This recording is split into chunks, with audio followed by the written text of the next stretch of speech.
Catapulting Commissions family. What's up, team? Welcome back to this week's episode of the Catapulting Commissions podcast. I'm your host, Anthony Garcia. Today's guest, Danielle Cevallos, comes to us. She's the Chief Marketing Officer at Kelly Roach Coaching. Now, I'm going to tell you something, Catapulting Commissions family. We are going to dive into a topic today that I think more of the sales professionals, more of the sales community would benefit from. We're going to talk a little bit about your marketing strategies. We're going to talk about your personal brand, and you're going to get to hear me and Danielle debate or have some discussion on the impact of personal branding as a lead magnet for salespeople. Danielle, welcome to the show. Thanks for having me. I'm excited to be here. I appreciate it. I'm glad to have you here. Let's just jump right into this world of personal branding. So, one of the biggest questions that comes on the show, I share this with you. Fun fact. It is 11 a.m. my time. I have had one podcast recording and 2 client calls, and I've spoken about the impact of personal branding on every call, whether it has been, what are your thoughts? I'm struggling here. So there's definitely a need in this space. So I'd love to hear, how can a sales professional or salespreneur build not only just a personal brand, because that's one component, but a personal brand that stands out?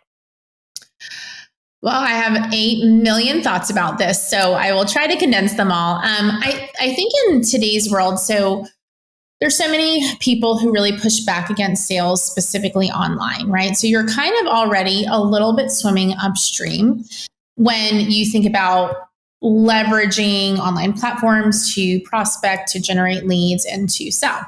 And so without a strong personal brand, you just add far more resistance to that stream you're swimming against, right? It's the thing that's going to turn the sales conversation around for you. It's the thing that gives you immediate credibility. And it's what makes the process less pushy or less, uncomfortable for the person on the other end. Because when you build a personal brand effectively, when you build it well, it's built on service, it's built on credibility, and it's built on trust. And as you guys know, there is nothing more important in the sales process than trust. And so if you can establish that before anyone gets on the phone with you, you are 10 steps ahead in the sales process.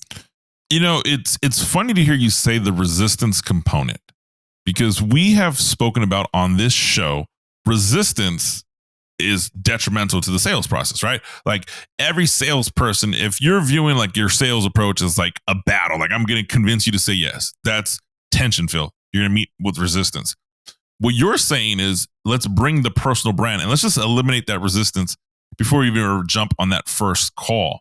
So, okay, I understand the concept.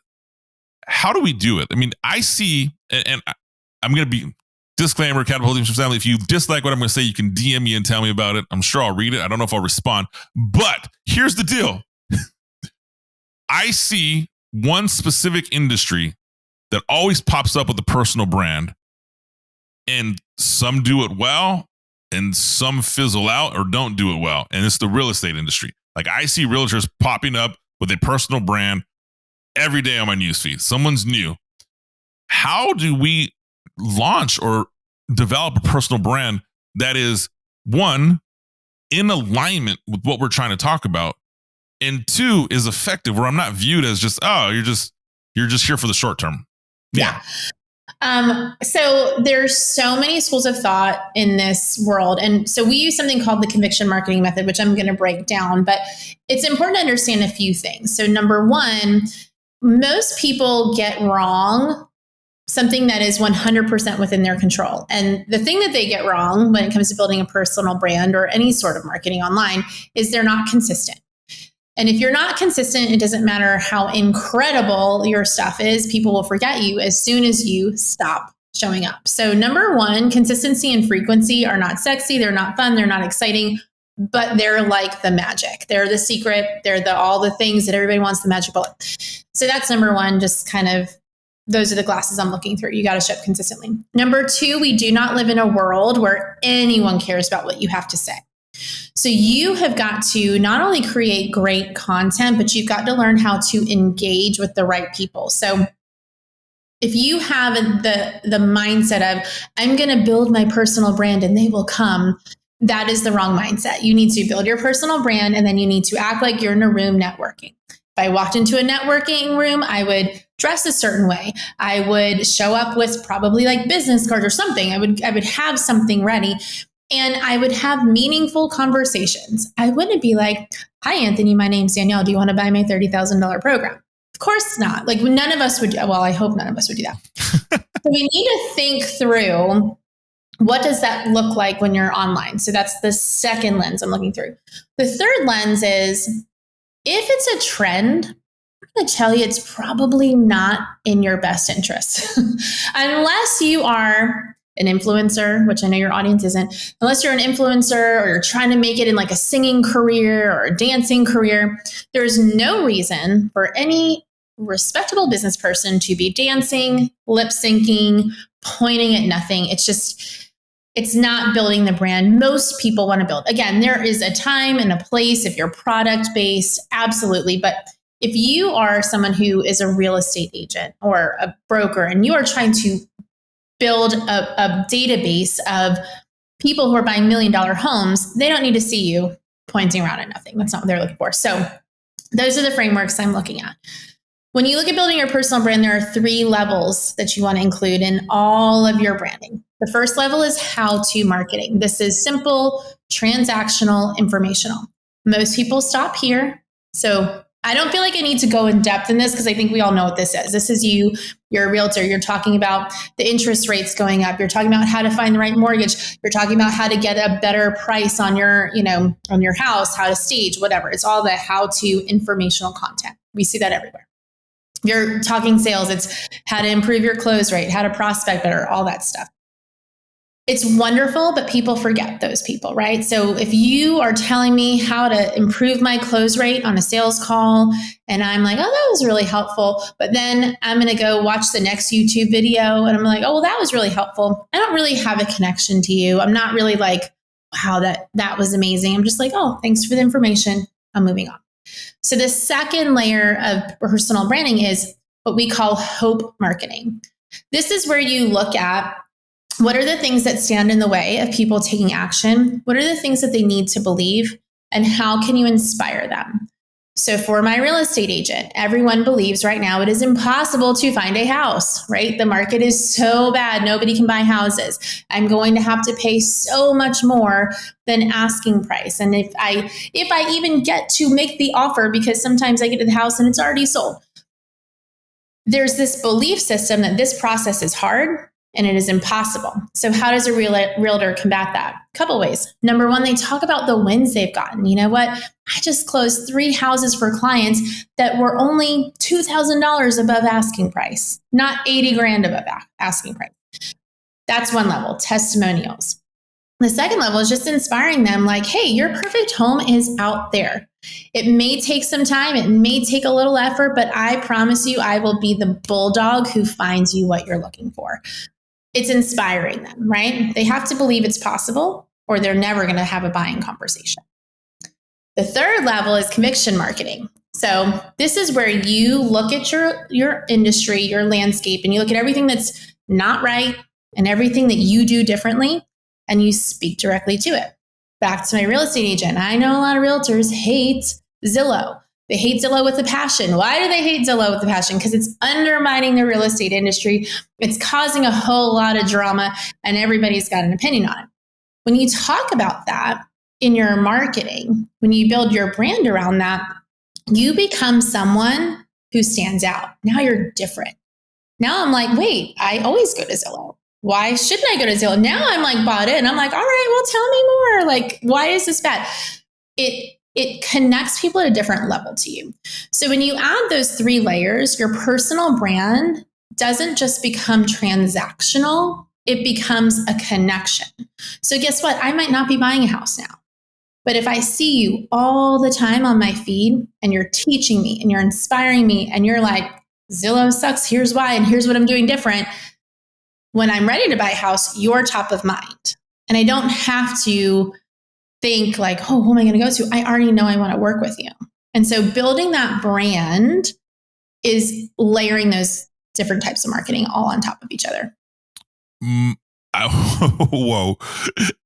Let's pause there. Oh my goodness, Danielle. Catapulting Commissions family, if you are like me, you need to pause, rewind, take notes, listen to this again, 2x the speed, whatever you need to do, get the points. And we'll reframe them. There's that 3-part component: how to marketing, hope marketing, conviction marketing. The how to, I think everyone does it, we see it, etc. The hope, we're salespeople, we're salespreneurs, we're small business owners. I have clients that I work with that sometimes will say, hey, I don't have hope. I'm frustrated right now, right? Things aren't looking good, right? Or I have a sales rep that's like, hey man, I am struggling and I'm not hitting my quota this month. Money's not looking good. Like, it is a tough time. What do you have to that person to say about their hope marketing strategy when they're struggling internally? So I love this. And there's a fine line. I am not someone who believes in making your mess your message while you're in your mess. So if you're in the middle of it, you're going through it, just wait. But there is something to saying, hey, this is hard. That's okay. It's normal that this feels hard. Keep going, right? So I've just done some posts recently because a lot of business owners are struggling now. Things are not what they were a year and a half ago. It's harder to get leads. It's harder to get attention. It's harder to get people even in conversations. Sales isn't harder, but it's just harder to engage people right now. That is a reality. The world has changed dramatically in the last 2.5 years. There's a lot of uncertainty right now. So that's real. It's not, I could say like, oh my gosh, the world's wonderful and great. It's the reality that there are hard things going on and I'm not the only one who's feeling it. So you can write content that's like, listen, the world's changed. Like, it is not what it used to be. You know, we used to be able to turn on some Facebook ads for $6 a lead and just get a beautiful, steady flow of leads coming in with zero effort, right? Those days are gone. So it's okay. Here's 3 things to do. And guess what? The real secret to winning is just to stay in the game, because a lot of people now today, they're going to quit. It was easy before and it just got hard. And a lot of people are about to get shuffled out because they can't handle it being hard. So guess what? If you're one of the people who can, keep going. So in that sense, I literally wrote a post that was like, it's hard. Don't worry. Things are going to change. If you're one of those people who hangs in there, you're going to win. So I'm just inspiring them to keep going. You know, there's something to be said about just the journey you explained, right? I look at what you just explained to me as the journey. Everybody knows who Gary Vee is. But did you know Gary Vee, when he had Wine Library and had, an audience of 20 people watching a wine show, right? I look at it in the terms of sharing that struggle. I know, I'll use my own brand as an example. I've built my personal brand almost 3 years now. I've had incredible times. I've had times where I've wanted to quit. I've had times where, you name it. I've had people supporting me. I've had people, bash me on social media. And every time that I struggle, for me and Catapulting this family, I hope you hear this, because in that hope marketing, I've never reframed it as hope marketing, but what I've never heard of it in that frame. But let me rephrase this. When I share vulnerabilities or struggles, it inspires somebody and they believe in you even more. Because to hear somebody because social media makes us look like we have it figured out. Social media makes us look like we're perfect. That's not the case. So I love that. I love that you share that journey.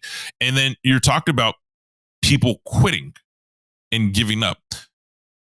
This world of building a personal brand to generate revenue it's lonely. I don't know how else to say it. It's a lonely world, because my brand isn't the same as your brand. It's not the same as the person's brand next to us. We can collaborate, we can get ideas, but it gets lonely. So how do you, I guess, how does someone stay motivated to continue this personal branding journey?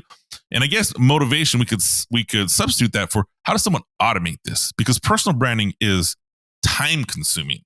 Is there a shortcut here? Ooh, I am probably not going to people aren't going to like my answer. Fire away. I don't think you can. So you can delegate some once you've really established yourself. So we have a CEO in our company, Kelly Roach. We write a lot of her content, but it all comes from her own videos, her podcast. She is still the IP behind the personal brand. Now, can a copywriter take a podcast and turn it into some great posts? Of course. Can, they turn it into video clips for social media? Yes. At the end of the day, it is your personal brand. It's not just like a sales tool right now. It's not just something that's going to grow your business now. It's not something that's just going to give you success right now. It's your legacy.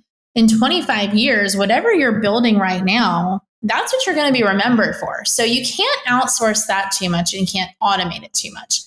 Now, what you can do is commit to creating some good, meaty content once or twice a week, right? So for you, you've got a podcast. Some people do like a live video show. Maybe you're a writer and you want to write a blog every week. Something that's meaty, that's real, that's honest, and that's a little bit different. And then you repurpose that, right? So then you can give that to someone on your team and have them, cut up the podcast video into 10 different video clips. You can have them take the blog and pull out 10 captions. You can do that. But I do think it's dangerous. And I was a copywriter. So before this role, I was a copywriter, and you'd be surprised how many people give away their own intellectual property, which is so much a part of your brand. If you give that away, then you're not really building a personal brand. You're just building what someone's idea of you is. And so it's hard. I don't know that you can automate a ton. It's discipline. And, nobody likes to talk about this. Sorry, there's like a fly. Nobody likes to talk about this in the real world. We just want to think everything is supposed to be easy and overnight. All of the sexy, fun marketing, it's all based on the same principles. It's just, dressed up differently on a platform. You've got to just do the disciplined work of showing up. That's why I started with consistency and frequency, because it doesn't matter. If you go viral once, the entire world will forget you in 2 days if you don't create something new. And so you've got to commit to that. And it's not fun. It's just being disciplined. I hear you say that, and I'll share in the Catapulting Commission's brand or my brand, Anthony Garcia. When I started putting out a weekly blog, I understood what you said about the copywriters, because I had interviewed copywriters that wanted to create copy on their own. Mm-hmm. And I'm like, no, what I want to do, and fun fact, I'll share my secret. I record 4 to 8 minutes of me speaking about something, and I source whatever needs to be sourced, and my screen's full of things, then that gets automated to the copywriter. Says, okay, here's Anthony's thoughts. We're going to share those. So that hits with me. But what hits with me more is there is no shortcut. And I love to hear you say that, because Danielle, what you just said is true. And I feel like I'm getting a free coaching session here, because I know in my own personal brand, I can tell when I've over delegated something. Yep. And I can tell when there's things that I'm doing that I shouldn't be doing anymore. So like one of the biggest reliefs on my thing was, okay, I'm no longer going to find the podcast clips. Someone else is going to do that. But I will put on my calendar, you know what? I'm going to spend the 30 or 45 minutes, 3 days a week to engage, not to post, just because I want it to be me. I want my thoughts. I want to know when, because not everybody responds right away. And I've outsourced engagement, hidden a little no-no, but when I've outsourced engagement and someone responds back, I'm like, I don't know where to pick this conversation back up. And that threw me off for a loop. It seemed like a good idea when I started it. And I quickly realized, I'm like, okay, I just need to pencil this time on my calendar. So I love that there's no shortcut in this. Is there a mistake that people are making? So let's say they are committed to it. They are putting it in their calendar. They're following this how-to marketing, hope marketing, conviction marketing. What are some of the mistakes people are making when they're building these personal brands? I think the biggest mistake I see now is they're just hopping on every trend. So there's a new dance on TikTok and you're, 45 and you're an executive coach and you're dancing on TikTok. Like in my mind, it's like, this is your brand. Like Now, again, if you are a YouTube star, if you are an influencer, if you are a dancer, like go do your thing. If it's just totally who you are and it's just, you can't, the music is in you and you just got to do it. That's one thing. But I see people and we all see them and we're like, oh, like that's not them. And we know it. And so because we think, oh, this will get me more views, I'll get more likes, this will go viral.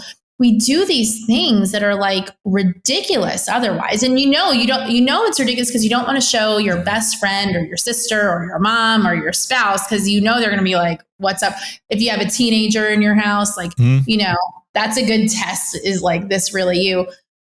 We don't have to hop on trends. When you leverage specifically the conviction part of marketing, when you really speak to what's wrong in the industry. So we're in the business coaching space. There's plenty wrong in that industry. People lie all the time. People tell you, hey, in 1 minute you put one funnel up and you're going to make $1 million.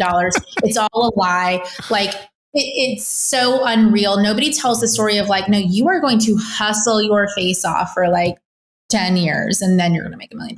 But whatever. So when we look at that landscape and we speak to those things, when we say like, listen, it's going to require a significant amount of work. People connect with that. We talk about business athletes. Like if you want to be successful in business, like you have to have an athlete's mindset. People don't just wake up one day and go to the Olympics. They train for years. They fall on their face. Nobody's applauding them. And then they get there, right? Nobody wants to do that side, right? Everybody wants the gold medal. What happens is everyone who's telling these people one funnel, $1 million, here's the deal. When that doesn't happen for them, they feel like something's wrong. They feel like they don't know what's going on. They're like, I must just be an idiot because it's not working for me. When you normalize this and say like, no, like doing business is going to take a lot more than that. And that's normal. And you have to develop that. It makes people think like, oh, I guess nothing's wrong with me. Like they're waiting for you to talk about those things. They're waiting for you to say the things that they feel in their heart. So you don't need to do the crazy dances. And just because something goes viral doesn't mean it will have any impact on your business. Going viral in front of 1 million people that are not your ideal clients doesn't matter at all. So we just need to shift the narrative. I think that's the biggest mistake. Like really understanding what is my goal? Who are my people? Who am I? Like, do I want to look back at this video in 10 years and be like, oh, what was I thinking? Or am I really, really, really speaking to the things that are kind of in my people's hearts that they're just waiting for people to say? I love what you're saying about the trends and jumping on the most recent trend and posting and showing things. So I have a question here, and I don't want to say I have a challenging thought, but I guess I have a discussion point. At what point do you separate your personal brand image online from business to personal? Like I'll use myself for an example. My daughter is a competitive Taekwondo martial artist. Yeah. We travel the country. And so lately I've been like, oh, I made a joke with her. I'm like, I'm gonna work on my real editing techniques by connecting your stuff. Why? Because I post you all the time anyways, because you're part of my family. I post my dogs at time. And I try to find myself, okay, what's on brand? What's me? And so what are your thoughts on that? Because I personally struggle with that at sometimes. Am I always going to post catapulting commission sales stuff? Like, no, but like, if you follow me and you've got to know me, you're listening to the show, I love my dogs. I love my family. I enjoy quality tequila. Like there's things about me that I share. So I'm trying to figure out where does that fit in? So this is really a matter of preference. And we all think there's a right answer. This is whatever you're comfortable with. Some people are very comfortable showing their family. And some people are like, you mentioned Gary Vee. Has anyone ever seen his kids? He's one of the most famous people in our industry and has a part of his life that he just has chosen not to show. Whereas like for my CEO, she has a daughter and it's part of her brand. Like she wants people, specifically women in business, to feel like they can be incredibly successful and a great parent. And so it's part of her brand, right? It's part of who she is. You get to make those decisions. If you want to show your dogs, show your dogs. If you're like, I don't want anybody to ever see my dogs, don't show your dogs. So really and truly, that's, the baseline. What do you feel comfortable with? The second level is you get to create your brand. If you want a really professional brand, if you're talking to corporate, if you're really not coloring outside of any lines in who you're selling to, then your brand needs to follow suit. If you're working in a more entrepreneurial market and it's kind of a little bit of personal, a little bit of business, and you're moving that in, great. So once you figure out your preference, you got to think about who your market is. We have a marketing agency where we do a lot of more corporate style work, and we do market it a little differently. Now, we still have a little sass. It's just a little bit part of our brand, but it's not as blunt as maybe Kelly's personal brand is or my personal brand would be. And so it's 100% up to you. We build the brands we want to build. And the more you build a brand in alignment with who you are and what you believe, the better. But you don't have to share everything with the world. You can keep whatever you want to keep to yourself, and you can show whatever you want to show. I like that. I like just the ownership comes to you and the preference. And it's almost like the old saying, like, how do I dress for this meeting? Dress like the person you're selling to, right? You want to, there's times where it's true. There's times where it's not true. I think it's more often truer than not, but it's the same thing. Like that's the beauty of the personal brand. Like, what is it that you want to do for me, outside of, I will not have a tie on in anything, I think, for the rest of my career. Like I have to be honest, like there's zero chance I'm ever going to put a tie on again, whether I'm in a corporate client or not. That's not a compromise for me and my personal brand. So I look at some of those same convictions on what I'm going to share: family, spouse, kids, dog, fish, whatever it may be. And I have learned in my own personal brand, when I share stuff about my stuff, about my life, that's non-brand related. Meaning it's not about catapulting, it's not about the sales thought leadership. I have clients that like, hey man, I didn't know that, but like some attract. I've lost a few. You know what? It's a decision that I'm comfortable with for my own. So I'm glad to hear your thoughts on that. Last question or two, because we're going to run short on time here. This thing, I could go on for days here. How long does it take to build a successful, credible brand that generates revenue? Yeah, this is like my favorite answer, and everyone who's ever worked with me as a client knows this. It depends. It depends on how experienced are you in your industry? Like, are you starting a business, but you left a corporate job where you're very well connected and already respected? It's going to take not that long. Are you in your first year of corporate and you're trying to build a personal brand for your career? That's going to take a while. If you are, someone who's never had a business and you're doing something brand new and you're all of a sudden like, hey, y'all, I'm here. This is what I'm doing. It's going to take a long time. So I don't know that I have a time limit. What I will say is when you show up frequently and consistently, if you show up every day on a social media platform for 90 days, you're going to be in a position where people are paying attention. If you do that for 6 months, more people are going to pay attention. So it just depends on what you're coming to the table with, how committed you are. Are you doing the outbound communication, the engagement to grow? Because you can't just create good content. You got to get people to look at it. And then are you speaking directly to the people you need? Now, you can say, hey, I'm going to start my personal brand. I'm going to start posting today. You can post for 2 weeks and you can get someone on a call to make a sale. But to consistently generate income, you have to build trust. So it just depends how long it's going to take you to build trust. If I go to your LinkedIn profile and I've got all these big companies you used to work for, I'm going to be like, automatically, right or wrong, I'm not saying it's right. It's just a thing. I'm going to be like, oh, that person must know something. So I'm going to pay more attention than someone who's got like just graduated yesterday, So it just depends what you're coming to the table with. But nothing will speed up the process more than consistency and frequency. So get in there and do it every day. Consistency and frequency, right? That's in the world of personal branding. That's like when you go to the trainer, you're like, hey, I want to get thin. Well, cut out the fatty foods and don't drink as much alcohol. You're like, oh man, that's how you do it? Really? Yes.